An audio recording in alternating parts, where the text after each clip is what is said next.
Hey guys, it's the 13th of December, it's a Saturday, and it is 17:09.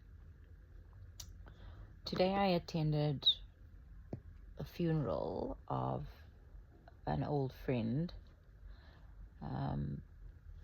who lived life loud. She took her own life, and I had discovered that she was struggling with depression.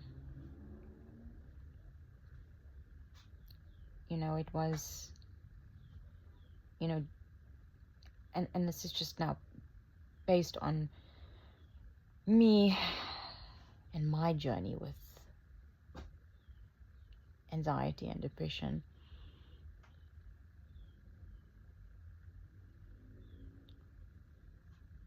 There were telltale signs from a very long time ago. And now looking back, I can safely say that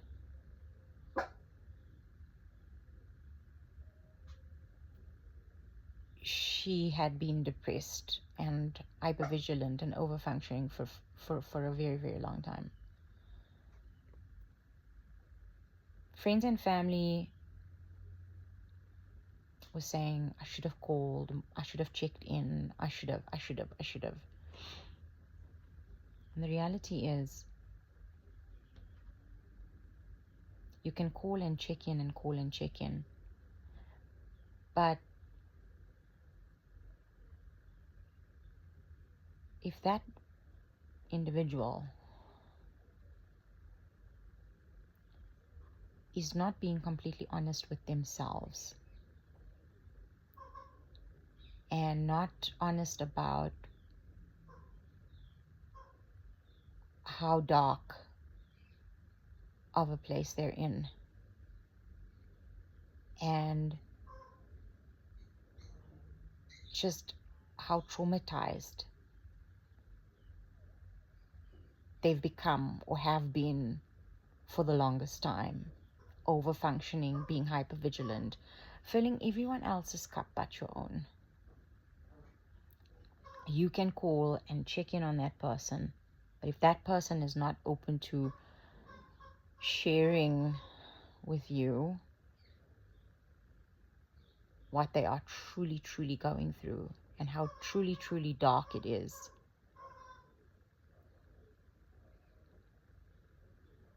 it's really not going to matter. The thing is, with mental health, there just isn't enough people talking about it. There just isn't enough people talking about how hard life actually is.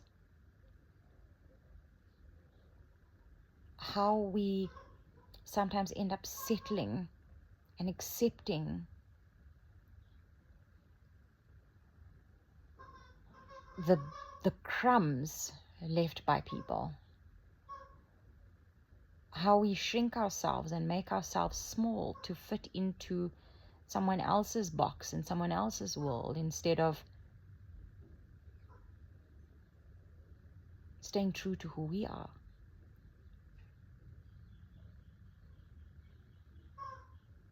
Now,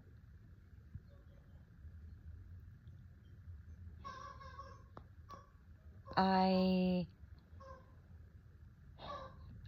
have to say that this is very close to home for me, because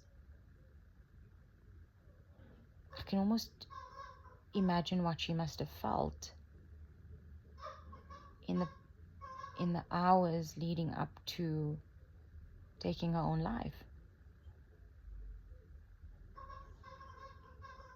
That decision to go, it's done. I can't do this anymore. I'm tapping out.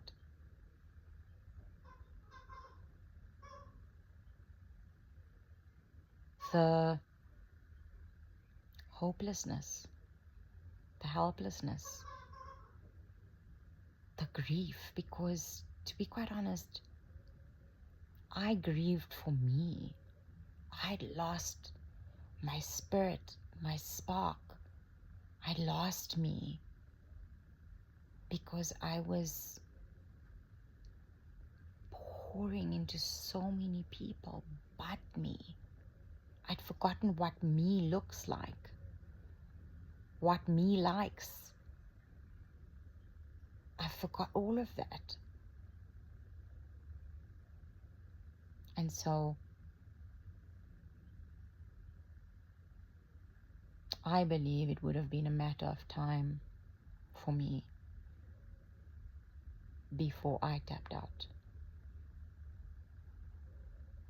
I speak to some of my really close friends and my mom. They believe I would never have done it because I've got a son and I'm a mom. But if I think about where I've come from, the deepest, darkest, blackest trenches and pits, the underbelly of the underbelly, I was not in a good space. I was not in good shape. And I've just watched myself on this healing journey. I was telling one of my best friends after the funeral today, I feel like there was a light switch or a power switch that was turned on. Like, when a carnival or a circus or the fair, that big massive light switch was switched off, and it's dusty and cobwebs, and all the machines and all of the carousel rides were just all covered. And I had then decided I'm going to be the master of my destiny, and I'm going to turn that switch on. And by turning that switch on, it activated something in me. And that led me to the ketamine therapy. That led me to where I am today. That led me to going, wow, I can't believe I actually survived that. And there's so many of us that are right now just surviving, just coping, barely coping, functioning, barely functioning. You don't have to live like that. You gotta ask yourself, do I truly want to stay in this darkness? If the answer is no, what are you going to do about it? Who are you going to talk to? Who are you going to call? Most importantly, are you ready to do that inner work? Are you ready to do the introspection? Are you ready to go into your past and look at your trauma? Look at all of the past mistakes. Acknowledge it. And then start healing it. But if we're not talking about it, how are we healing it? We spoke about how depression is a silent killer and nobody talks about it. And yet, it's still a silent killer. Still not enough people are talking about it. Still.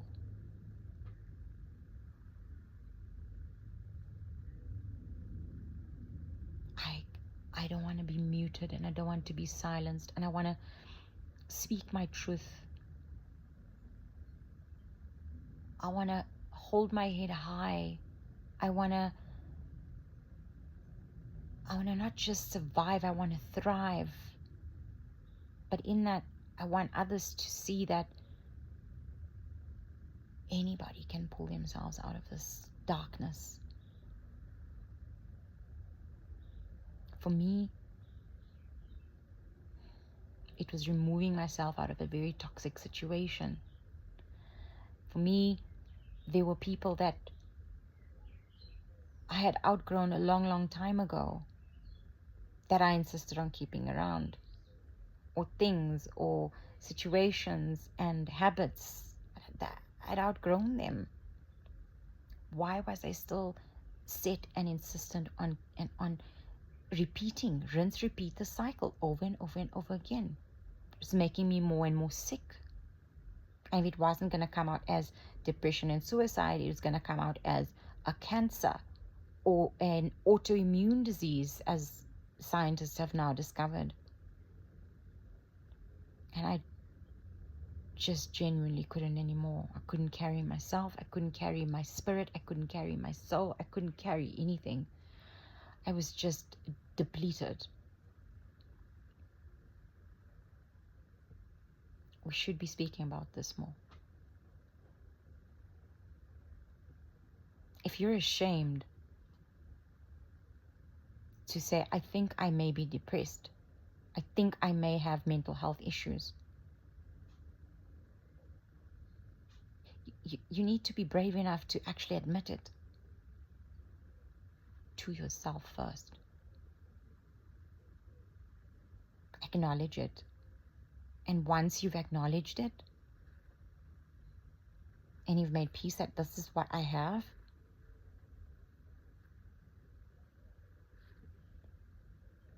then you seek help. For me, that help came in the form of therapy, psychology, psychiatry, medication, homeopathics, meditation, yoga,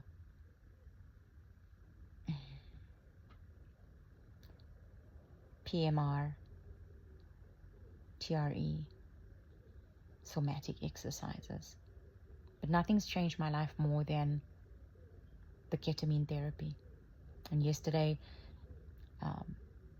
was my 5th infusion. My 6th and final infusion will take place on Monday.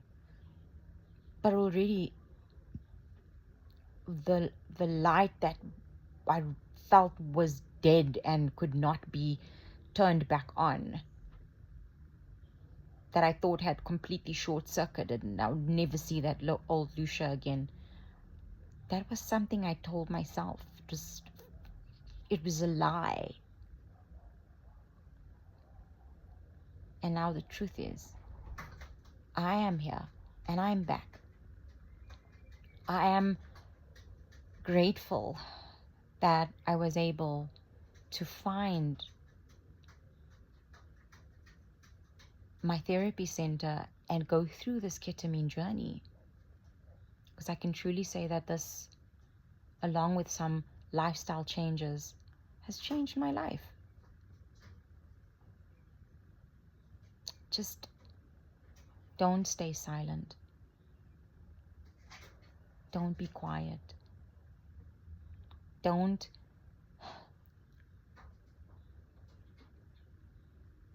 deflect when somebody asks, how are you really doing?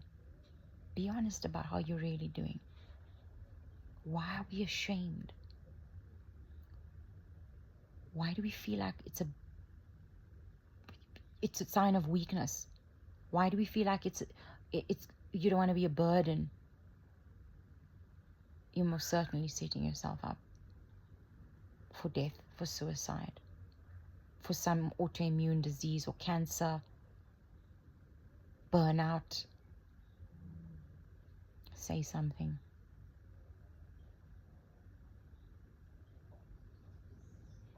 Find support. There'll always be someone out there who will hear you, who will hold your hand, who will advocate for you. But the first step is for you to say it very loudly. I have a problem. I think I'm depressed. Yeah, we can go through sad days, bad days, but that's not depression. Depression is a permanent feeling of, I can't. Depression is a permanent state of, I'm just letting life take the wheel, the autopilot, being a zombie. I'm so glad that I flipped that circuit and that switch. My carnival, my fun fair is the lights, camera, action. It's on. Something as small as watching and binge watching a series. I haven't done that in such a long time. Because I was always, oh, what about this? What about that? What about that? What's this one going to say? What's that one going to say? What's going to... Oh, there was just... I was never present. And now I'm seeing just how depression can hijack your present, your now, your feeling of joy right now. That's what depression does. And for the first time last night, I binge watched something on Netflix and I was fully present. And I enjoyed it, but I caught myself in the moment going, I'm actually not thinking about anything else, rushing into the future, thinking about what to cook, what to wear, who to see, nothing. I was just there in the moment, enjoying it. And that's how I know I've come such a long way. Don't ask me what I've been watching over the last couple of years. I don't know. I can't recall. I don't remember. Because I was never fully 100% there and present. But now I am. I'm here. I just hope that my story and my journey inspires you to open up, to speak up. Don't silence yourself. There's an entire carnival waiting for you to switch back on, and there's a candy floss machine and a popcorn machine just waiting for you. Don't close the curtain yet.